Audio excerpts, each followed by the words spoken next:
नमस्कार, मैं आपके साथ विभा उपाध्याय और आप देख रहे हैं न्यूज़ 18 बिहार झारखंड का डिजिटल प्लेटफॉर्म। देश की सबसे बड़ी मेडिकल प्रवेश परीक्षा नीट, जिसे लेकर खूब सियासत भी हो रही है और सवाल भी खड़े हो रहे हैं। पेपर लीक के मामले में एक ऐसा मोड़ भी सामने आया जिसने जांच एजेंसियों को ही अपनी चिंता के दायरे को बढ़ाने की तरफ इशारा किया।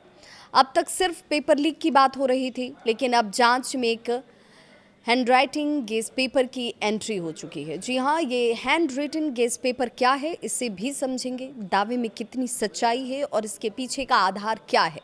दावा ये किया जा रहा है कि यही वो कड़ी है जिसने पूरे नेटवर्क को जोड़ने का काम किया। सूत्र ये कहते हैं कि इस हैंड रिटन गेस पेपर की कॉपी कुछ चुनिंदा छात्रों तक परीक्षा से पहले पहुंचाई गई थी। सबसे चौंकाने वाली बात ये कि इस गेस पेपर में मौजूद कई सवाल बाद में असली पेपर से बिल्कुल मेल खाते हुए नजर आए। यानी अब सवाल सिर्फ पेपर लीक का नहीं, बल्कि उस पूरे सिस्टम का है जहां पहले से सवाल तैयार करवाए गए, उन्हें सीमित लोगों तक पहुंचाया गया और फिर एक संगठित तरीके से पूरा खेल खेला गया। अब जांच एजेंसियों की नजर एक ऐसे नाम पर टिकी हुई है जिसे लेकर कई बड़े दावे तक सामने आ रहे हैं। कुलकर्णी, जी हाँ, बताया ये जा रहा है कि कुलकर्णी नाम का ये व्यक्ति पेपर सेटिंग और कुछ स्पेशल क्लासेस से जुड़ा हुआ था। जांच में ये भी बात सामने आई कि जिन क्लासेस में कुछ खास टॉपिक्स पर फोकस कराए गए, वही सवाल बाद में लीक पेपर से मिलते जुलते पाए गए।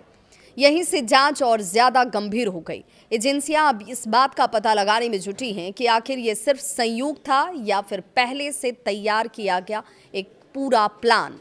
लेकिन कहानी यहीं खत्म नहीं होती। सूत्रों ये भी कहते हैं कि ये गेस पेपर बाद में एक सीक्रेट ग्रुप तक भी पहुंचाया गया। इसी ग्रुप के जरिए सवाल और उनके जवाब चुनिंदा लोगों में शेयर किए गए। अब एजेंसियां उस ग्रुप के हर एक सदस्य की पहचान करने की कोशिश में हैं। मोबाइल चैट्स हो, ऑनलाइन मैसेज हो, व्हाट्सएप और टेलीग्राम ग्रुप हो, हर डिजिटल लिंक को खंगाला जा रहा है। जांच एजेंसियों का ये मानना है कि ये मामला सिर्फ एक गेस पेपर का या फिर कुछ छात्रों तक सीमित नहीं है। इसके पीछे एक बड़ा नेटवर्क काम कर सकता है, जिसमें कोचिंग कनेक्शन होंगे, पेपर सेटिंग हो सकती है, डिजिटल चैनल्स हो सकते हैं, सब कुछ इसमें शामिल हो सकता है। फिलहाल जांच लगातार आगे बढ़ रही है और हर दिन नए नाम सामने आ रहे हैं। हालांकि अभी तक किसी नई गिरफ्तारी की आधिकारिक पुष्टि तो नहीं है, लेकिन जांच का दायरा लगातार बढ़ रहा है।